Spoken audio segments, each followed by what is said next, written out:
I am so sorry. Step away from my dog. Clara Hayes had been a maid at Matteo Moretti's estate for exactly 6 days when she emptied 2 buckets of warm water over the most dangerous dog in the city. 1 second, she was crossing the frozen service courtyard with cleaning supplies balanced against her hip. The next, her worn shoe slipped, both buckets flew from her hands, and nearly 4 gallons of soapy water crashed over a massive black cane corso. Every servant in the courtyard stopped breathing. Bruno weighed almost 150 pounds, obeyed only the Mafia boss who owned him, and had sent the last professional groomer away with 8 stitches. Clara remained on the ground, staring into the dog's dark eyes while water dripped from his face like an insult. "I am so sorry," she whispered. Bruno lowered his head and released a growl that vibrated through the stone beneath her palms. Then a colder voice came from the doorway behind him. "Step away from my dog." Clara looked up and saw Matteo Moretti watching her, the feared Mafia boss whose name made powerful men lower their voices. He stood beneath the stone archway in a black overcoat, broad-shouldered and completely still, with 2 armed men several steps behind him. Snow had begun collecting in his dark hair, but he appeared not to notice the cold. Clara had seen him only twice since taking the job. The first time had been from the far end of a dining room while he spoke quietly to men who looked terrified to interrupt him. The second had been through a window as he crossed the gardens with Bruno at his side. She had expected the owner of such an estate to move loudly, surrounded by orders and attention. Matteo did not. Rooms became quieter before he entered them. Clara placed one hand on the wet stone and tried to rise. Her shoe slipped again. Bruno's growl deepened. "I said step away," Matteo repeated. "I'm trying." Heat climbed into Clara's face. She could feel every pair of eyes in the courtyard. The gardeners, the kitchen staff, the guards, and Bianca Russo, the elegant woman who had arrived for breakfast in a white coat and heels too delicate for winter. Clara could already hear the laughter that would follow her into the staff hall. 6 days. Grant had said she would not last 1 week. She had hated him for saying it, and hated herself more for remembering it now.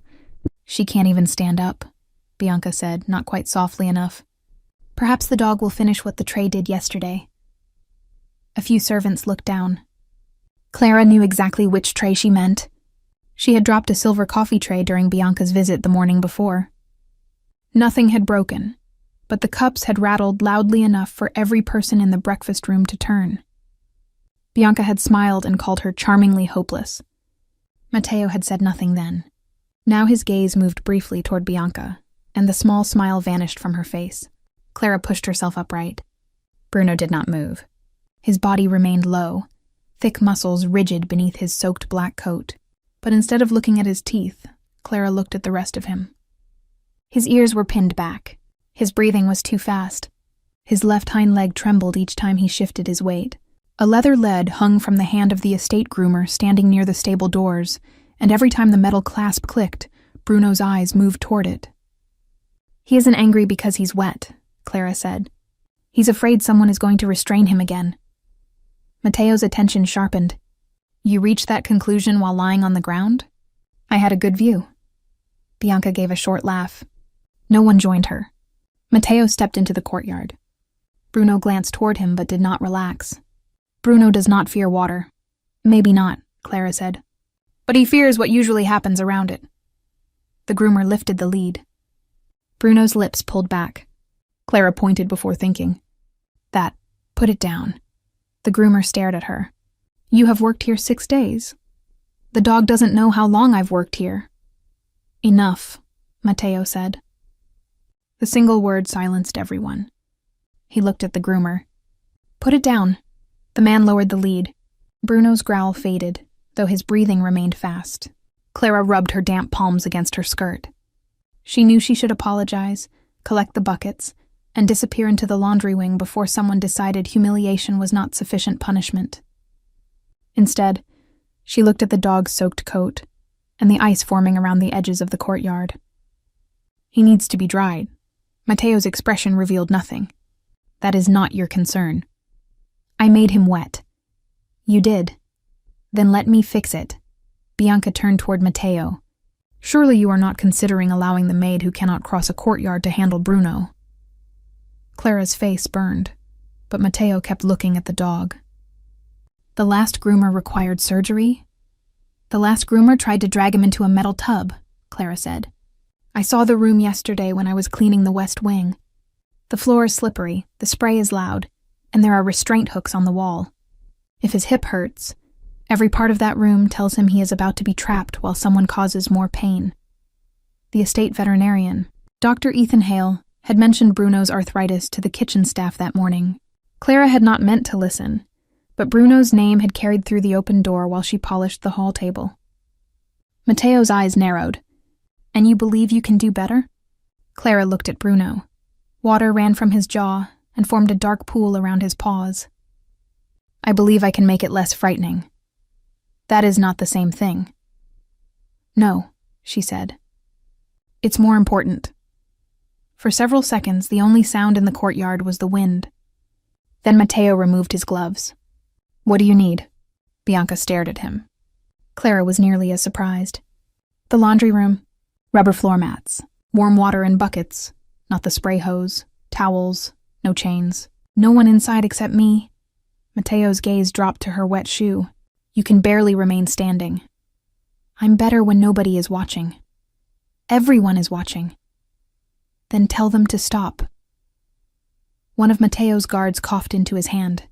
It might have been an attempt to hide a laugh. Mateo's mouth moved by the smallest degree.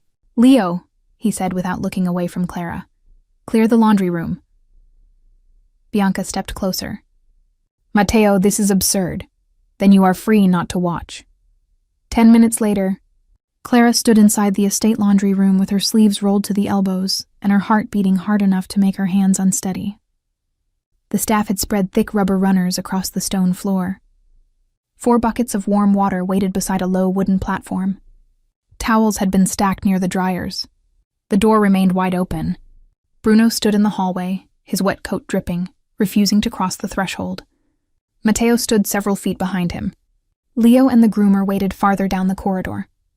Bianca had ignored Mateo's suggestion and remained near the stairs. He will not enter, the groomer said. Clara knelt beside one of the buckets and tested the temperature with her elbow. Then he won't get a bath. You insisted on doing this. I insisted no one force him.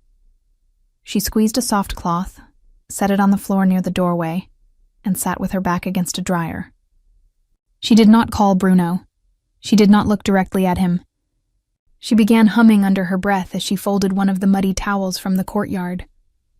The tune was simple, only 4 notes repeated slowly. She had learned it at the municipal animal shelter where she had volunteered before her divorce. The older dogs had liked the sound. So had Clara, especially on days when she could not stop hearing Grant's voice inside her own head. You make everything harder. You turn simple things into disasters. People have to clean up after you. Bruno's breathing filled the doorway. Clara folded another towel. 2 minutes passed. Bianca shifted impatiently. This is ridiculous. Mateo raised one hand without looking at her. Silence returned. Clara hummed. A wet paw touched the rubber mat. She did not react. Bruno placed one foot inside the room, then another. His head remained low. His eyes moved between Clara, the buckets, and the open door behind him. Clara continued folding until his nose touched the cloth she had left on the floor. That's all right, she said softly. You can inspect everything. I would too. Bruno sniffed the bucket. Clara dipped her fingertips into the water and let a few drops fall across the mat. No spray, no sudden noise. The dog moved closer. When he reached her, she held the cloth near his nose. He smelled it, then looked at her. I'm going to start with your shoulder, she whispered. Not your leg, not your face, nothing you can't see. She waited until his breathing slowed before pressing the warm cloth lightly against his coat. Bruno's muscles tightened. Clara stopped immediately. See? You can say no. His eyes remained on her. After several seconds, he leaned the smallest fraction toward the cloth. Clara exhaled. She washed one shoulder, then the other, moving slowly and speaking about things that did not matter. She told him the laundry room smelled better when Rosa used lemon soap instead of pine. She told him the left dryer made a terrible sound during the last 10 minutes of a cycle. She told him the bread at the staff table was too hard unless Jonah warmed it near the stove. Bruno listened as though her words contained instructions worth considering. Matteo watched from the hall. Clara could feel his attention, but she forced herself to keep her eyes on the dog. The moment she looked toward the audience, the old trembling returned. With Bruno, her hands remained steady. She washed the mud from his back, chest, and powerful shoulders. When she reached his hind leg, she slowed. A faint scar crossed the hip beneath the wet fur. Bruno's breathing changed. "I see it," she murmured. "We'll go around."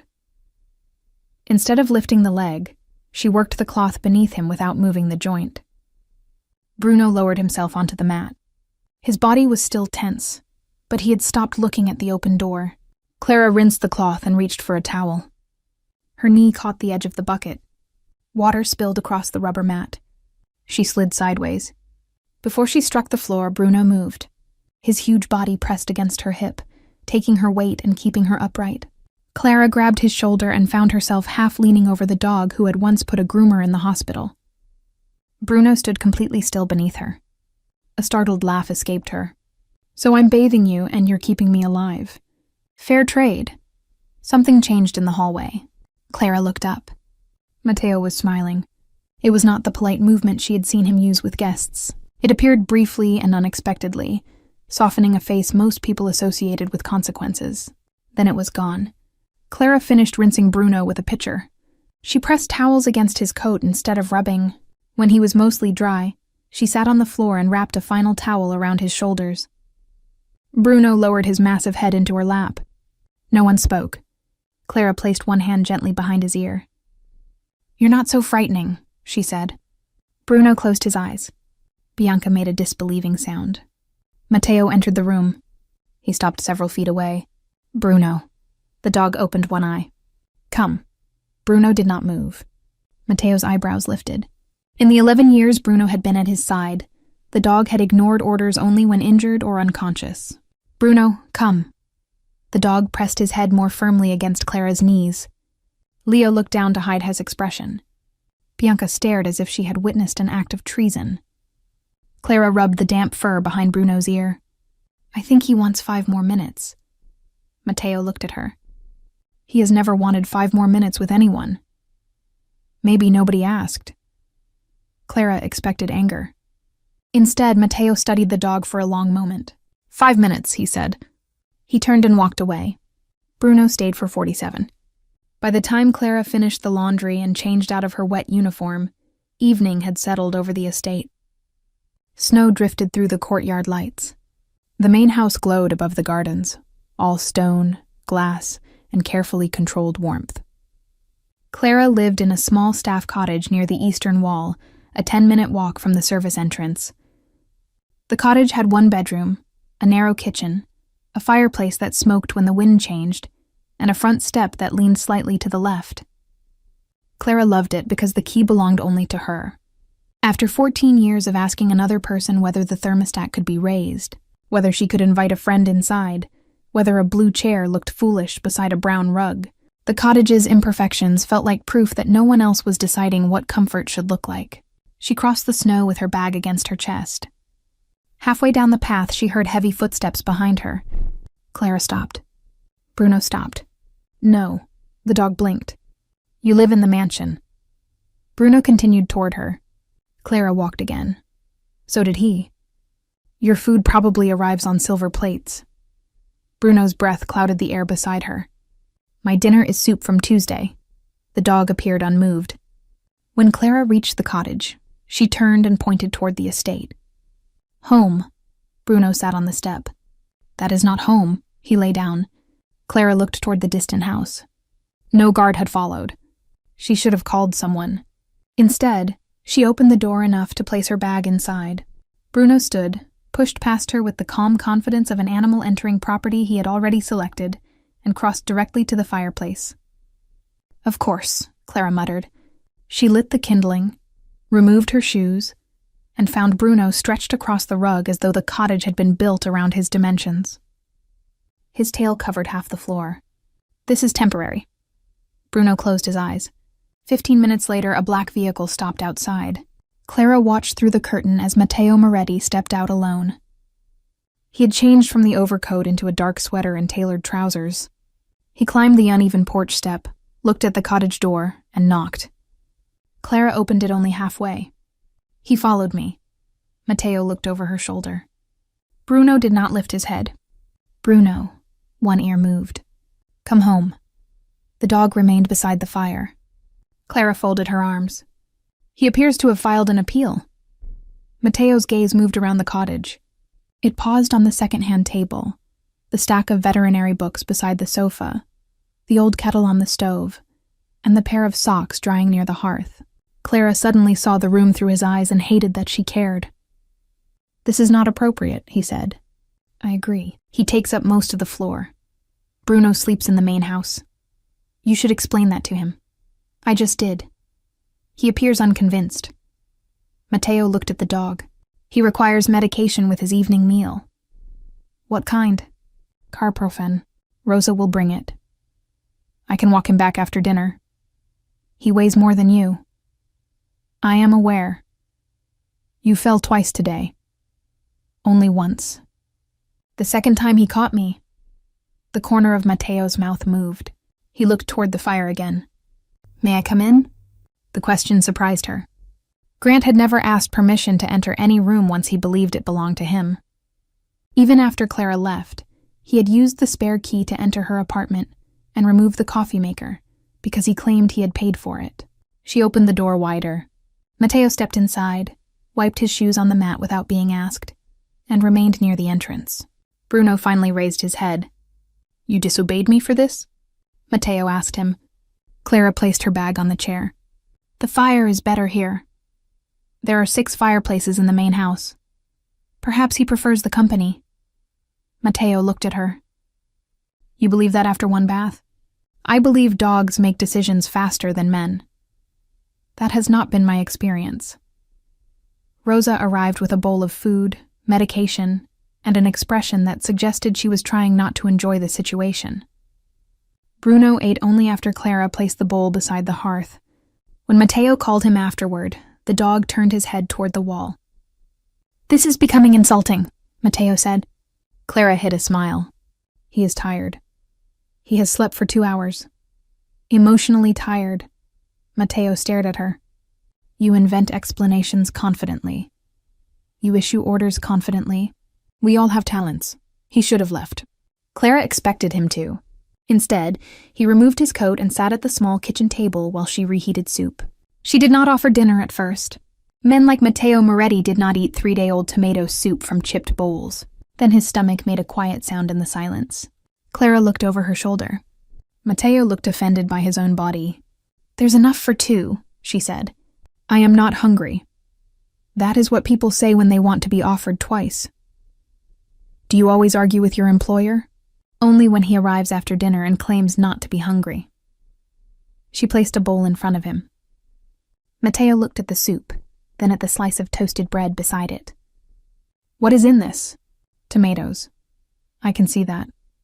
Onions, garlic, basil, and the last of my patience. He tasted it. Clara pretended not to watch. He finished the entire bowl. Bruno slept between them. When Matteo finally left, it was nearly 10. The dog remained by the fire. He will return before morning, Matteo said at the door. You sound hopeful. I sound certain. Bruno did not return. Clara woke at 5:30 to a crunching sound in the kitchen. She sat upright, heart racing, and reached for the heavy flashlight beside her bed. For one frightened second, she imagined Grant standing beyond the doorway with that patient expression he used before explaining why something was her fault. Then another crunch came. Clara crept into the kitchen and found Bruno beside the counter with half a loaf of bread hanging from his mouth. Crumbs covered the floor. The dog froze. Clara stared at him. You have a private chef. Bruno finished chewing. You probably eat meat that has its own resume. His tail moved once. Clara put down the flashlight. That bread was supposed to last 3 days. Bruno looked toward the remaining half. Don't even think about it. He took it and walked back to the fire. Clara laughed before she could stop herself. The sound filled the small cottage with something it had been missing. At 7, Matteo knocked. He carried a paper bag from the estate kitchen and looked immediately toward Bruno, who remained on the rug. "He stole my bread," Clara said. Matteo lifted the bag. "I brought a replacement." "Did he confess?" "He has never believed in apologies." "That explains the company he keeps." Matteo handed her the bag. Inside were 2 loaves, fruit, cheese, and a tin of coffee that cost more than Clara's weekly grocery budget. She removed 1 loaf. "The rest goes back." "Why?" "Because I lost half a loaf, not the contents of a market." "It is food. It is too much. You bathed a dog everyone else feared, and you pay me wages, not for that." "Then consider the missing bread your payment." Matteo looked as though no one had ever returned groceries to him before. "You are difficult." Clara's smile faded. Grant had said the same thing whenever she questioned him. Matteo saw the change. "That was not an insult," he said. "It usually is." He did not ask who had taught her that. He took the bag without argument and left 1 loaf on the table. "Bruno needs his medication at 8. "I know." "You have known him 1 day?" "He gave me a tour of his medical needs while stepping on my foot." Matteo glanced down at her worn shoes. A split had formed near the left sole. Those caused the fall. Clara shifted her foot beneath the chair. "The ice caused the fall. The shoe helped. Do not buy me shoes." Matteo's eyebrows rose. "I did not offer." "You looked like you were about to solve something." "I often look that way. Resist it." He left at 7:10. He returned that evening to collect Bruno. The dog refused again. On the 3rd evening, Matteo brought a leather lead. Bruno carried it into the cottage and dropped it in the fireplace wood basket. On the 4th, Matteo sent Leo with roasted beef. Bruno ate the meat and remained beside Clara. On the 5th, Matteo came himself and found Clara brushing the dog on the porch. "You are encouraging him," he said. "I am removing loose fur from my dog. He keeps depositing it on my furniture." Matteo watched Bruno lean into the brush. "He has never allowed that near his hip. I don't begin with the place that hurts." The words settled between them. Matteo's gaze moved to Clara's face. "Is that an animal handling principle?" "It should be a human one." By the end of the 1st week, Bruno had established a routine. He slept beside Clara's fireplace, followed her to the main house each morning, remained near the laundry room during her housekeeping shift, and returned to the cottage with her at night. He ignored everyone who attempted to change this arrangement. Matteo began joining the evening walk from the service entrance. At first, he spoke only about Bruno's medication, exercise, and food. Then he began staying for coffee. 2 days later, he accepted soup again. By the 3rd week, Clara no longer pretended surprise when she heard his knock at 7:30. She kept a 3rd bowl near the stove and told herself it was because Matteo always arrived hungry. The cottage changed around Bruno first. Clara moved the small table to make space for his bed. She laid runners across the floor so his hip would not slip. She cut one of her old blankets into a padded cover. Matteo sent an orthopedic dog bed from the city. Clara returned it unopened. "It cost more than my car," she said. "Your car is 12 years old. That does not improve your argument. The bed supports his joints. Then put it in the mansion." Matteo looked at Bruno, who was sleeping with his head on Clara's folded coat. "He will not use it there." "That sounds like a family disagreement." The next evening, the expensive bed arrived again without packaging. A note was attached in Matteo's sharp handwriting. "It belongs to Bruno. Argue with him." Clara placed it near the fire. Bruno ignored it for 3 days, then slept on it after Clara covered it with her old blanket. Matteo said nothing, but she saw satisfaction in his eyes. Clara's clumsiness did not disappear. She dropped a spoon when Matteo entered the kitchen unexpectedly. She caught her sleeve on a door handle during a staff meeting. At a lunch attended by 3 men from Chicago, she nearly spilled coffee when one of them laughed too loudly behind her, but Matteo began noticing the pattern. Clara never stumbled when carrying medicine to Bruno. Her hands did not shake while cleaning a cut on the gardener's palm. When Jonah burned his wrist on a tray, Clara was the first person to put it beneath cool water, the first to remember he was allergic to one kind of ointment. and the only one who noticed he had not eaten since morning. She became clumsy when she believed someone was waiting for her to fail. The rest of the time, she was the steadiest person in the room. One afternoon, Mateo found her in the supply closet counting folded towels from memory. 312 bath sheets, she said without looking at the shelves. 280 hand towels. 24 need replacing. The invoice says 38. How do you know? Because I wash them. Rosa approves the invoices. Rosa manages 60 employees. She cannot count every towel. Mateo picked up Clara's small notebook. Each page contained quantities, dates, stains that could not be removed, and notes about which staff members required gloves because of skin reactions. You have been tracking this since your second day. Clara took the notebook back. The detergent order was wrong. Why did you not tell anyone? I told the assistant manager. What did he say? She looked down. He said the new maid should learn how not to drop trays before auditing the house. Mateo's face became still. What is his name? No. I asked a question. And I am telling you not to fire him because he was rude to me. That was not the question. It was the next step in your head.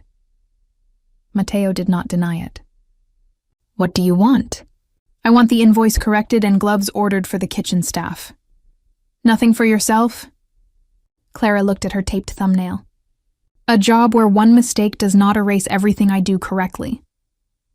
Mateo's gaze held hers. You already have that. The answer affected her more than she wanted. She turned back to the towels. The next day, Mateo offered her a separate paid position overseeing Bruno's care and household inventory for 3 hours each afternoon. Clara asked for the terms in writing. You do not trust me, he said. They stood in his office, a room of dark wood, city maps, and windows overlooking the frozen lake.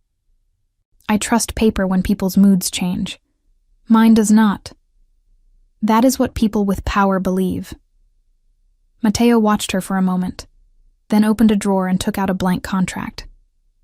Write the terms. Clara hesitated. You want me to write them? You said you trust paper. Make paper you trust. She wrote that the work would be separate from housekeeping, that she could refuse any handling method she considered harmful, that Bruno would not be restrained without medical necessity, that her hours would remain fixed, and that either party could end the arrangement with 7 days' notice. At the bottom, she added, My private life will not be investigated without immediate safety cause. Mateo read the line twice. You believe I investigate everyone. You are Matteo Moretti. That is not an answer. It is the answer the entire city would give. He signed the contract. Immediate safety cause will be defined by you. Clara looked up. Why? Because if I define it alone, the condition means nothing. That evening, she made fresh soup. Mateo arrived with a bottle of wine. Clara refused the wine and gave him tea. He drank it without complaint. Their lives developed small routines neither acknowledged. Mateo knocked even when the door stood open. Clara left a clean towel beside his chair on rainy nights. Bruno positioned himself between them during dinner, head resting on Clara's foot and one paw touching Mateo's shoe. Mateo learned how to split firewood without ruining his cuffs. Clara learned that he removed his watch before helping with dishes, though he always claimed he was not helping. She learned he disliked cinnamon, slept fewer than 5 hours, and read every document twice when worried. He learned she counted coins at the grocery store, kept a jar labeled van above the refrigerator, and dreamed of one day running a mobile service for old or traumatized dogs whose owners could not afford private care. How much do you need? He asked one night. Clara covered the jar with a dish towel. Do not. I asked a question. And your face is trying to write a check. It is a useful face. Not in my kitchen. He smiled. She had begun measuring her evenings by how often she caused that expression. The first time Bruno became jealous, Clara was kneeling beside the porch, feeding an orange stray cat with a torn ear. The cat had appeared 3 mornings earlier and refused to come inside. Clara called him Pip because his meow sounded too small for the rest of him. On the 4th day, Pip climbed onto Clara's lap. Bruno came around the corner, stopped, and stared. Be polite, Clara warned. Bruno moved forward and inserted his entire body between Clara and the cat. Pip climbed onto Clara's shoulder and hissed. Bruno leaned harder against her knees. "You weigh 150 pounds, she said. "He weighs 6. Mateo's voice came from the path. Bruno has never considered proportional response important. Clara looked up. Mateo wore a charcoal coat and carried 2 folders beneath one arm. His gaze moved from the cat on her shoulder to Bruno pressed against her legs. "He is jealous," Mateo said. "Of a 6-pound cat? I understand the feeling." Clara's pulse changed. Mateo seemed to realize what he had admitted. He looked toward the cottage. "I brought the inventory reports." "You came at 7 in the morning to deliver folders?" "I was nearby." "You live 300 yards away." "Very nearby." Pip jumped from Clara's shoulder and rubbed against Mateo's polished shoe. Mateo looked down as if threatened by a new kind of negotiation. Clara laughed. The sound made him forget the cat. A week later, Dr. Ethan Hale visited to examine Bruno's hip. Ethan was in his late 30s, friendly, blonde, and willing to kneel in the mud without treating it as an act of sacrifice. He listened while Clara explained how Bruno shifted weight after long walks. He asked her opinion twice and wrote down both answers. "You should have trained professionally," he said. "I cleaned kennels at a shelter and watched people who knew more than I did. That is how most people learn.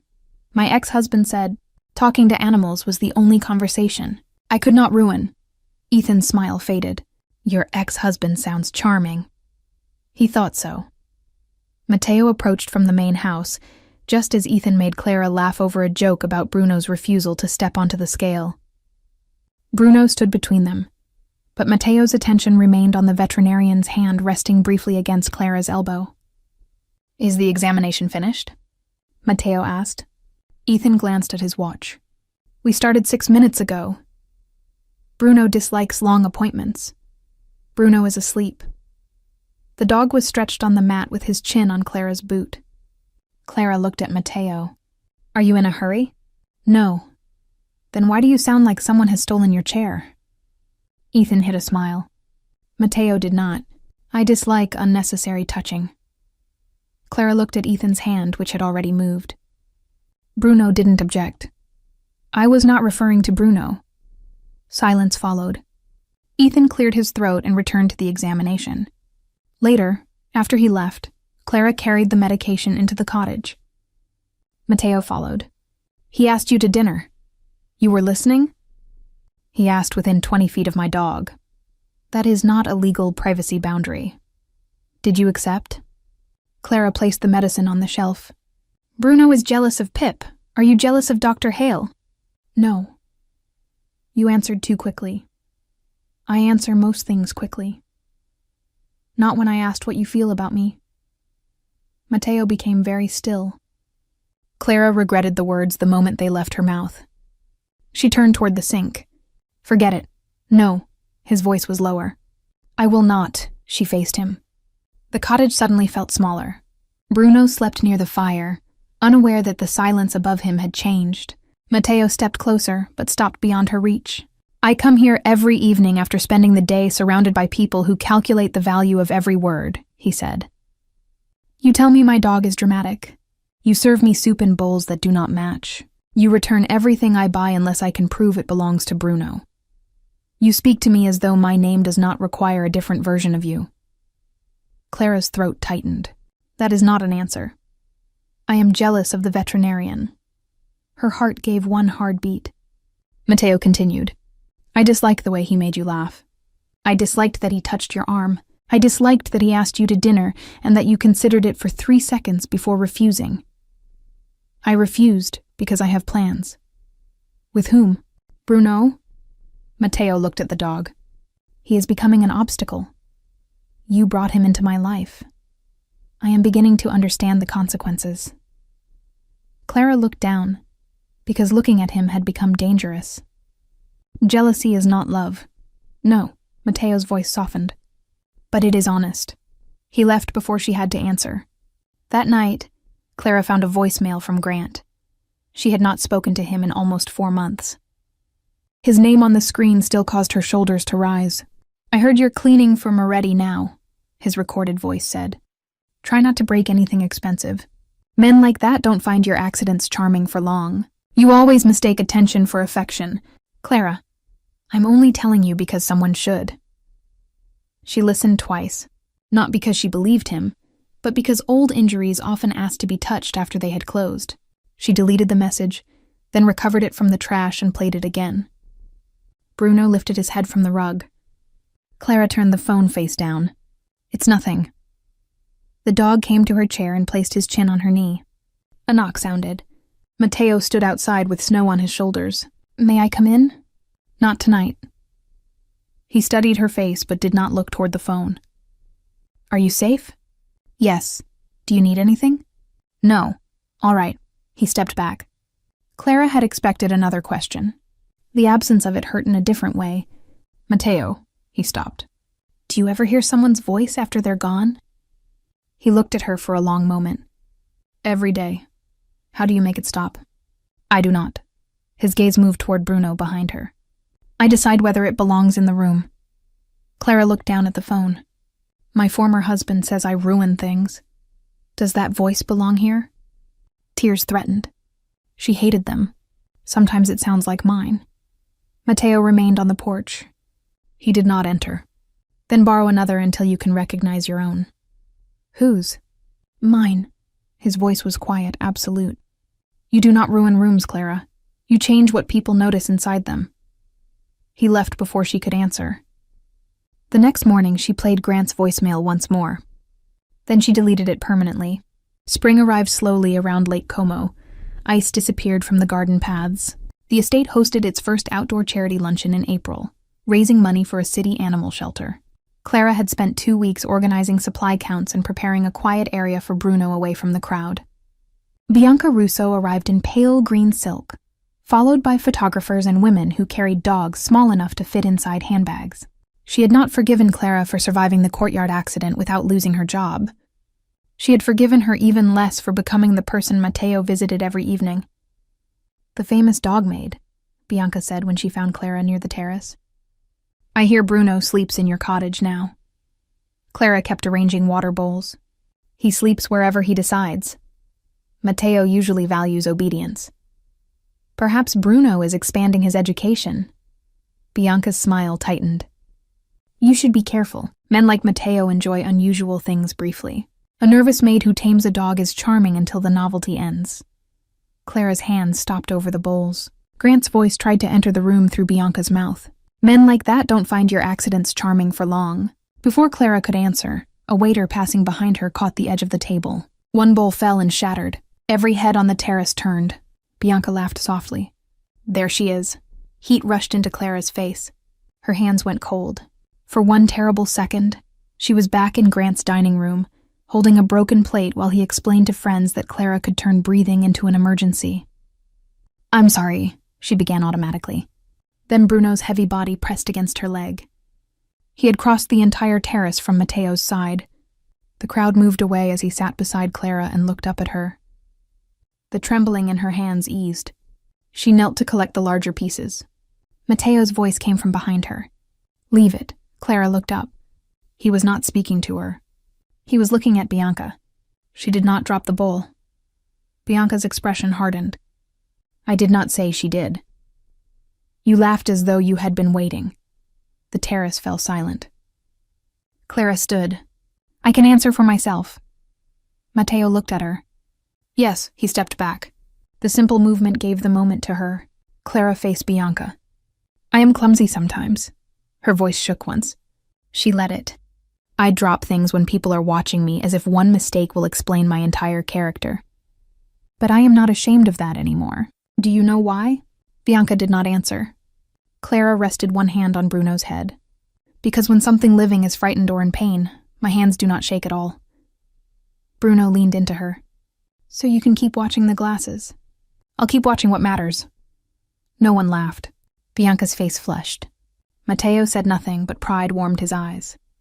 Later, during the shelter presentation, Dr. Hale introduced Clara as the person responsible for Bruno's rehabilitation. She had not known he planned to do it. Guests asked questions. Clara answered without dropping the microphone. She explained choice-based handling, pain responses, and why fear was often mislabeled as aggression. Mateo stood near the back, not beside her, giving her space to own the room. Afterward, Clara found him in the quiet corridor outside the library. "Did you arrange that?" she asked. "No. You knew." "Yes. You could have warned me. You would have found a reason to refuse. Possibly. You were excellent." Clara looked down. "I almost apologized for the bowl. But you did not. Bruno helped. Bruno only stood beside you." Mateo stepped closer. "You did the rest." Clara lifted her eyes. The corridor was empty. Music drifted faintly from the terrace. "You stood where I could see you," she said. "I thought you might want that." "I did." She closed the distance between them before courage could become another object she dropped. Clara kissed him. Mateo went completely still. His hands remained at his sides until she touched his wrist and whispered, "You can touch me." One hand settled carefully at her waist. The other rose to her cheek, rough fingers gentle against her skin. The kiss deepened slowly, not because Mateo took more, but because Clara gave it. When they separated, his forehead rested against hers. "The veterinarian will be disappointed," he murmured. Clara laughed softly. "You're still jealous." "Violently. That is not reassuring from a Mafia boss." "I am controlling it. Keep practicing." "With you, apparently I have no other choice." Their first real intimacy did not happen in a bedroom. It happened 2 nights later during a thunderstorm. Bruno woke before midnight and began pacing the cottage. Lightning flashed across the lake. Each thunderclap made his body jerk. Clara tried closing the curtains, but the sound continued. Bruno overturned a chair and pressed himself into the narrow space beside the pantry, panting hard. Mateo arrived through the rain after Clara called Rosa for the emergency medication. He entered the cottage, saw Bruno shaking, and used the command that had worked during gunfire and conflict for years. "Bruno, down!" The dog paced faster. "Bruno." Mateo's voice sharpened. "Stop sounding like the storm," Clara said. He turned. "He needs structure. He needs you to stop making the room louder." Another thunderclap shook the windows. Bruno barked and snapped at the air. Mateo moved toward him. Clara caught his arm. "Sit. Clara." On the floor, slowly. No one ordered Matteo Moretti to sit. Clara saw the resistance move through his face. Then he lowered himself onto the rug. She sat on Bruno's other side, leaving enough distance for the dog to choose. "Put your hand on the floor," she said. "Not on him." Matteo obeyed. Clara began the same 4-note hum she had used during the bath. She slowed her breathing deliberately. "He is matching us," she whispered. "Not yet. He will." Bruno's pacing became smaller. He circled once, then stopped between them. Clara placed one hand lightly against his chest. "Now," Matteo added his hand beside hers. Bruno's heartbeat hammered beneath their palms. "Slow," Clara said. "Show him there is no chase." Matteo's breathing deepened. Bruno's followed. Another thunderclap rolled across the lake. The dog flinched but did not rise. Minutes passed. His body gradually settled between them. Clara and Matteo remained on the floor with their hands touching over Bruno's chest. "He should be matching you," Matteo said quietly. "Tonight he needs both of us." Matteo looked at her across the dog. Lightning illuminated the cottage, then darkness returned. "Who does this for you?" he asked. "What?" "Who sits beside you when the room becomes louder than the danger?" Clara tried to make a joke. None came. "Nobody." The word sounded too honest. "People usually wait until I drop something." Matteo's gaze held hers. "Then they have been watching the wrong moment." Clara looked down at Bruno. "Grant used to stand behind me while I cooked. He would wait for me to spill or burn something, then say he knew it would happen. Eventually my hands shook before I touched anything." Matteo's jaw tightened. "Why did you stay?" "Because leaving felt like admitting he had been right about me. That I could not manage a home, money, or life alone. And now?" Clara glanced around the small cottage. The uneven table, the kettle, Pip sleeping on the chair, Bruno between them, Matteo on her floor with rain still darkening his shirt. Now I think I was managing too much. Mostly him. Mateo's hand shifted over hers. Everyone I know met me after my name became useful or frightening, he said. Bruno did not, Clara waited. I found him behind a warehouse when I was 24. My oldest brother had sold my location to men who wanted me dead. I had one gun, no car, and a wound in my side. Bruno was a half-starved stray with a chain scar around his neck. He could have run. Instead, he lay across the door while I slept. He protected you. He chose me before there was anything to gain. Mateo looked toward the dog. Every human relationship after that required calculation. Bruno never learned how. Clara's throat tightened. Maybe that's why he came here. For soup? For the man you were before everyone became afraid of you. Mateo's eyes returned to her. And what do you see? A man sitting on my floor in wet trousers because his dog is scared of thunder. That is not especially impressive. It is more impressive than armed guards. The storm moved farther across the lake. Bruno fell asleep beneath their hands. Mateo lifted Clara's fingers to his mouth and kissed her knuckles. Nothing more happened that night. It was enough. For 3 weeks, Clara allowed herself to believe that happiness could arrive quietly. Mateo continued his business, much of which Clara understood only through guarded calls and men who entered the estate with tense faces. He never discussed names or details. She did not ask. At the cottage, he became less guarded. He repaired the leaning porch step after Clara nearly tripped. She accused him of removing the cottage's personality. He built a low ramp for Bruno's hip. Pip began sleeping on Mateo's coat whenever he left it on the chair. Clara saved more money in the van jar. Mateo never offered to fill it again. Their kisses remained slow and chosen, usually at the door before he returned to the main house. He did not stay overnight. Clara was not ready to make the cottage another place where a man's belongings slowly replaced hers. Mateo seemed to understand without being told. Then his world noticed her. Leo found the photograph beneath Mateo's office door on a Tuesday morning. It showed Clara standing outside her cottage with Bruno beside her. A red circle had been drawn around her face. On the back, someone had written, "Even monsters can be trained with the right leash." Mateo read the message once. By noon, 4 additional guards had been placed near the eastern wall. By 2, he had decided the cottage was unsafe. By 4, Clara returned from town and found her clothes hanging inside a private suite in the main house. Her books had been arranged on shelves. Her kettle sat on a marble counter. The jar labeled Van stood beside an expensive vase, as if someone had tried to reproduce her life from memory. Mateo waited near the windows. "What is this?" Clara asked. "You will stay here until the threat is handled." "What threat?" He handed her the photograph. Fear came first, cold and immediate, then anger. "Why didn't you show me this before moving my things?" Because there was no decision to make. Clara looked around the room. "You decided. The cottage cannot be secured without turning it into a bunker. Then we could have discussed another place. This is the safest place. For whom? For you. That is not the same as mine." Mateo's expression hardened. "Someone knows where you sleep. And you answered by taking away the place where I sleep. I moved your belongings 300 yards without asking. I was preventing immediate danger." Clara saw the certainty in his face and understood that he expected her fear to make obedience reasonable. Grant had expected the same thing whenever he canceled plans, took her keys, or told friends she was too anxious to drive. "I am only trying to keep you safe." Men loved that sentence because it made control sound generous. "You watched me give Bruno a choice," Clara said quietly. "Every day.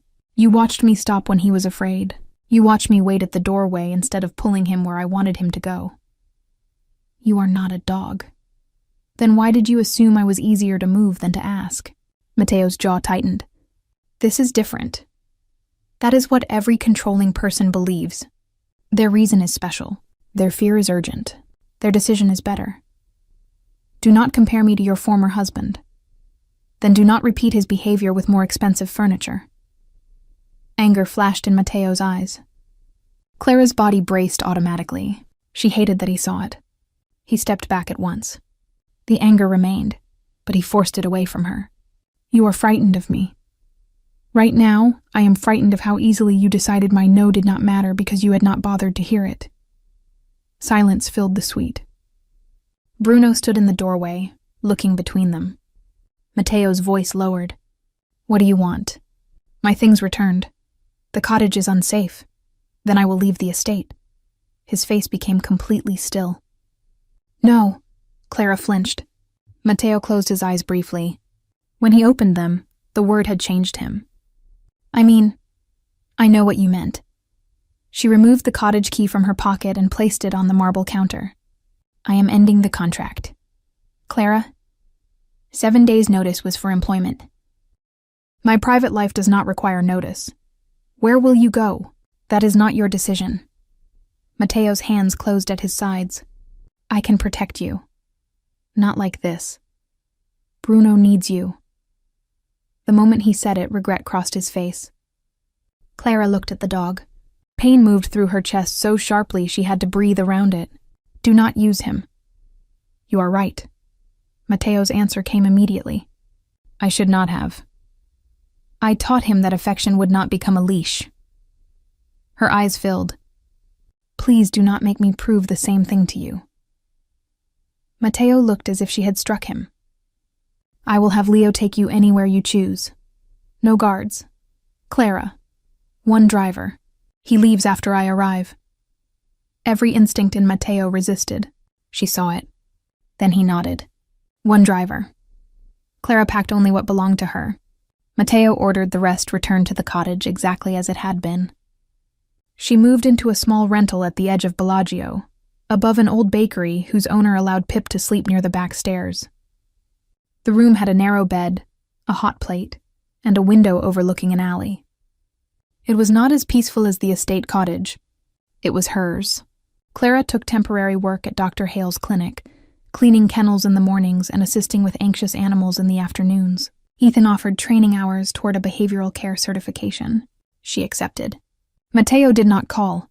He sent one message the morning after she left. I watched you give Bruno a choice and believed my intentions excused taking yours. They did not. Your belongings have been returned. Your final wages and contract payment are with Rosa. I will not contact you again unless you ask. Clara read the message every night for a week. She did not answer. Bruno waited outside her empty cottage each evening. Matteo knew because he found him there after sunset. The crooked leather tag Clara had made resting against his chest. The tag was uneven, with Bruno's name stamped slightly too high. Matteo had once offered to replace it. Clara had said perfect things made dogs nervous. Now Bruno carried it in his mouth from room to room. He ate less. He slept near the eastern gate. Matteo never photographed him. He never sent Clara a message saying the dog missed her. He refused to turn Bruno's grief into pressure. Instead, he sat beside him some nights and spoke to the only creature who had known him before power. I did what I always do, he said once. I saw danger and removed choice from the room. Bruno looked toward the gate. She told me exactly what mattered. I listened until fear made me forget. The dog rested his head on Matteo's knee. 3 weeks after Clara left, a late spring storm rolled over the lake. Rain struck the clinic windows while Clara helped Ethan calm a terrier, frightened by thunder. She finished after 9, walked home beneath an umbrella, and found enormous muddy paw prints leading up the bakery stairs. Bruno lay outside her rented room, soaked, exhausted, and bleeding lightly from one paw. Clara dropped the umbrella. Bruno. The dog lifted his head. The crooked leather tag hung from his mouth. Clara fell to her knees. Bruno pressed against her so hard she nearly sat down on the wet floor. She wrapped both arms around his neck. You impossible, ridiculous creature! His body trembled from cold and exertion. How far did you walk? The estate was nearly 9 miles away. Bruno's arthritic hip shook beneath him. Clara opened the door and guided him inside. She dried him with every towel she owned, cleaned the cut on his paw, and called Ethan to ask whether Bruno required emergency treatment. The veterinarian said to keep him warm and monitor his breathing. Clara sat on the floor beside the bed with Bruno's head in her lap. You cannot keep crossing half the lake every time you miss someone, she whispered. The dog closed his eyes. Headlights appeared in the alley below. Clara's heart knew who had arrived before footsteps reached the stairs. Matteo stopped outside the open doorway. Rain darkened his hair and coat. He looked at Bruno first, confirming the dog was alive, then at Clara. He did not enter. Is he hurt? A cut paw. His hip is trembling. He should not have made that walk.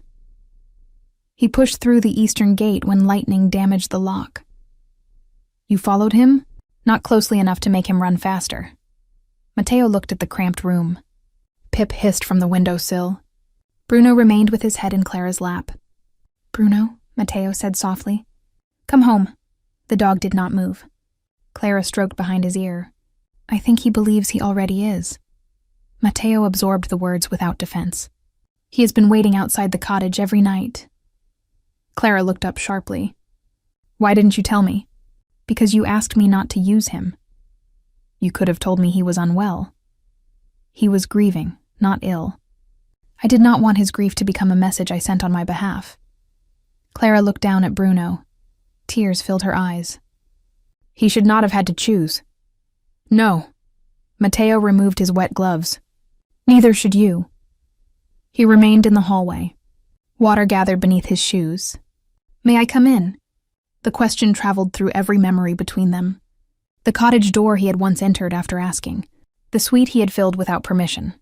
The threshold where he now waited, powerful enough to own buildings, and careful enough not to take one step. Clara looked at Bruno, then at Matteo. You can come in. He wiped his shoes on the mat and sat on the floor opposite her. The room was too small for distance, but he created what he could. Matteo placed one hand near Bruno's paw and waited until the dog shifted toward him. I thought protection meant removing every possible risk, he said. That is how I survived. Clara remained silent. I did not understand that safety chosen for someone can feel exactly like captivity. I told you. You did. His eyes lifted to hers. I heard the words. I did not change the instinct. And now? Now I am standing outside doors. A tired smile touched her mouth. That is a beginning. Matteo looked around the room.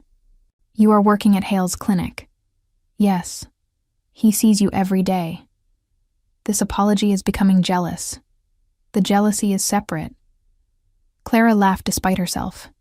Bruno's tail thumped once against the floor. Matteo's face softened at the sound. I missed that, he said. Bruno's tail? Your laugh. Clara looked away. I missed you too. That does not erase what happened. I know. I am not returning to the estate as your employee. I know. I want the cottage back only if there is a real lease in my name. Matteo nodded. Rosa drafted one. Market rent, though I dislike the amount. I choose whether to sign. Yes. I am continuing at the clinic. Yes. And if I open my mobile rehabilitation service, you do not buy it. Painfully, Matteo said, Yes. Clara's eyes returned to him. You can invest only if I ask. The terms are written. And I can repay you without remaining in your life. I will hate every part of that document. That is not a no. It is not. The storm rumbled farther away. Bruno slept between them, his body touching both. Matteo reached into his coat and placed the cottage key on the floor, not in Clara's hand. This is yours whether you return or not. Clara looked at the key. Why? Because I had no right to make the first place that belonged to you feel conditional on me. Her throat tightened. She picked up the key. Come back tomorrow, she said. Matteo's face changed. To discuss the lease? For dinner. Are those separate invitations? Do not become difficult. You once told me that was not always an insult. Tomorrow, 7:30. Matteo stood. Bruno did not. He is staying tonight, Clara said. I assumed. And you? Matteo paused near the door. Clara's heart beat hard, but the fear beneath it was different now. It did not feel like losing control. It felt like using it. You should leave tonight. Disappointment moved through his face, but he nodded. All right, Matteo. He looked back. Thank you for leaving when I ask. His voice was quiet. Thank you for asking me to return. He came the next night with no guards at the door, and no gifts, except a loaf of bread Bruno could not steal because Clara placed it in a cabinet. They ate soup at the small table. Mateo told her the thread in the photograph had been traced to a minor rival seeking leverage. The man had been removed from the city without bloodshed, mostly because Clara had once told Mateo that turning every problem into violence proved fear still controlled him. Mateo disliked how often her sentences survived inside his decisions. Clara told him about the certification program and the mobile care plan. He listened without offering money. When dinner ended, they stood near the window while rain tapped gently against the glass. "I love you," Mateo said. Clara's breath caught. He continued before she could answer. "I loved the way Bruno trusted you before I understood why. Then I loved the way you noticed the people my house had taught itself not to see. I loved that you argued with me, returned my groceries, and made a place where my name did not enter before I did." His jaw tightened. "I also loved you badly when fear made me take control. I will not ask you to call that protection." Clara's eyes filled. "I love you too." Mateo did not move. "Are you certain?" "No." A startled expression crossed his face. Clara smiled through tears. "I am certain I love you. I am not certain love will make either of us easy. I have never wanted easy. You like obedience. I am recovering." Clara stepped closer. "May I kiss you?" The warmth entering his eyes made him look younger. "Yes," she kissed him first. His hands remained at his sides until she placed them at her waist. Then he held her carefully, as if closeness were something they were building rather than claiming. Bruno opened one eye from the rug. Pip jumped onto his back and settled between his shoulders. The giant dog sighed but did not move. Clara laughed against Mateo's mouth. "The pack is adjusting." "I object to the cat." Bruno did too. He was right. 3 months later, Clara signed the lease on the estate cottage. She did not return as a maid. With training from Ethan, savings from her wages, and a small written loan from Mateo that contained so many exit clauses, he called it an insult. She opened Hayes Mobile Canine Care. She specialized in elderly dogs. Trauma cases and animals labeled aggressive after pain had made them afraid. Her first client was a shepherd who had bitten 2 groomers. Her second was a retired police dog who refused to enter vehicles. Her third belonged to an elderly widow who could pay only in homemade jam. Clara accepted the jam. Bruno became the unofficial ambassador of the service. He lay calmly near frightened dogs, demonstrating that large bodies did not have to mean danger. Pip rode inside the van twice before Clara discovered him and banned him from appointments. He ignored the rule. Mateo divided his time between the city and the estate. He still led men who feared disappointing him. He still made decisions Clara did not ask about, and answered calls at hours no respectable business operated. But at the cottage he knocked. He asked before changing things. When he forgot, Clara reminded him. When he became defensive, Bruno left his side and sat beside her, which Mateo considered betrayal. Bianca visited once during another charity event and referred to Clara as the maid who had stolen Matteo Moretti's dog. Bruno crossed the lawn and sat beside Clara. Matteo looked at Bianca and said, "She did not steal him." She noticed pain the rest of us had begun calling disobedience. Clara added, "And I am no longer a maid." She handed Bianca a card for the rehabilitation service. "But if your dog ever needs help, my rates are on the back." Bianca did not take the card. Bruno stared until she did. On the first cold evening of autumn, Clara sat on the cottage porch repairing Bruno's crooked leather tag. Mateo stood near the fence in shirt sleeves, attempting to replace a loose board while refusing advice. "You are holding the hammer wrong," Clara called. "There are limited ways to hold a hammer. You found one of them." Mateo looked toward Bruno. "You brought me here. You are responsible for this." Bruno rested his head on Clara's foot. Pip slept in the dog's bed. "Dinner is ready," Clara said. Mateo abandoned the fence immediately. After soup, he put on his coat and looked toward Bruno. "Come." The dog remained beside the fire. "Bruno, no movement." Clara folded her arms. "He is refusing to leave again." Mateo looked at the dog, then at Clara. He has always had good instincts. Sometimes. Mateo walked to the door but did not open it. "And me? You are improving. Should I leave?" Clara crossed the small room.